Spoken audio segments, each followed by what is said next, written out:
Relations between London and Brussels have been characterized by increasing testiness in recent weeks, with Eurocrats apparently irked by Brexit Minister Lord David Frost's refusal to soften his stance over the protocol on particular.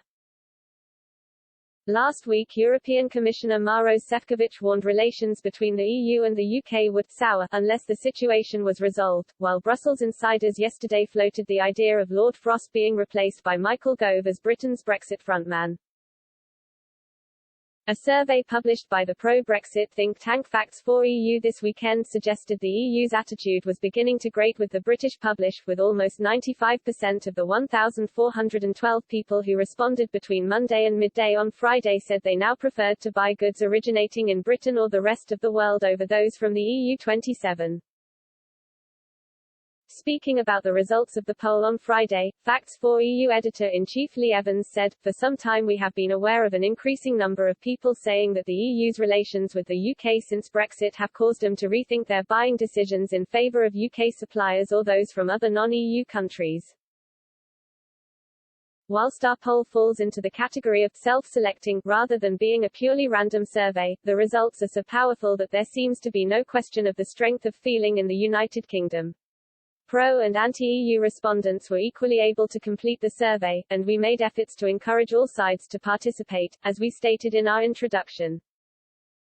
In a further measure to ensure balance, we placed the pro-EU options for the multiple-choice answers above those which expressed disinclination to buy from the EU27 countries. We also left the poll open for more than 4 days to allow time for the link to the poll to be sent out by both pro- and anti-EU individuals and groups. Even accounting for an element of self-selection bias, these results must come as a wake-up call to businesses in the EU27 countries that the actions and statements from the EU Commission, EU Council, and EU Parliament have not endeared the traditionally fair British public to the EU in general. Mr. Evans stressed, "We have seen no evidence of any negative feelings by UK citizens towards the citizens of EU27 countries. It is the actions and words from the ideological leaders of the bloc that have caused an apparent backlash."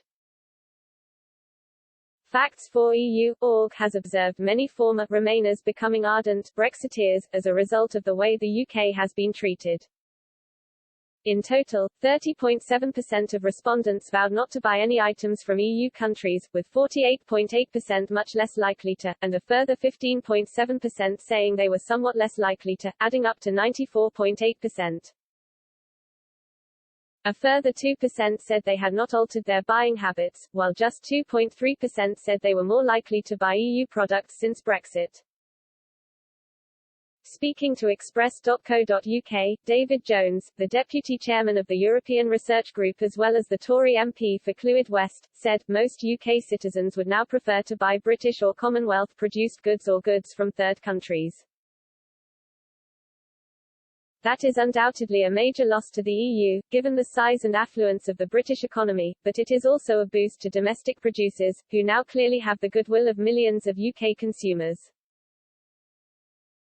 The shift away from buying EU goods will also be a major asset in our trade negotiations with other countries around the world."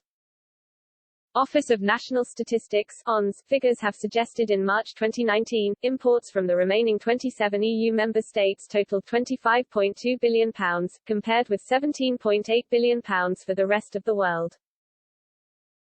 However, in the same month this year, EU imports plummeted by nearly 30% to £18.9 billion, while non-EU imports increased slightly by 2.1% to £19.3 billion. Express.co.uk readers made their feelings clear in response to a story published on Monday. One commented, "The EU have spent the last 5 years insulting me and my country. Why on earth would I wish to buy their goods or services? I avoid everything EU at all cost. They have nothing but hatred for me and my fellow great British people." Another added, "I am doing my bit and I am not buying EU goods wherever I have a choice. No EU wine, butter or cheese etc. No EU cars, and when I need new white goods I will make sure they are not from the EU. I definitely check origin of goods to make sure where stuff comes from, so I do not buy the goods."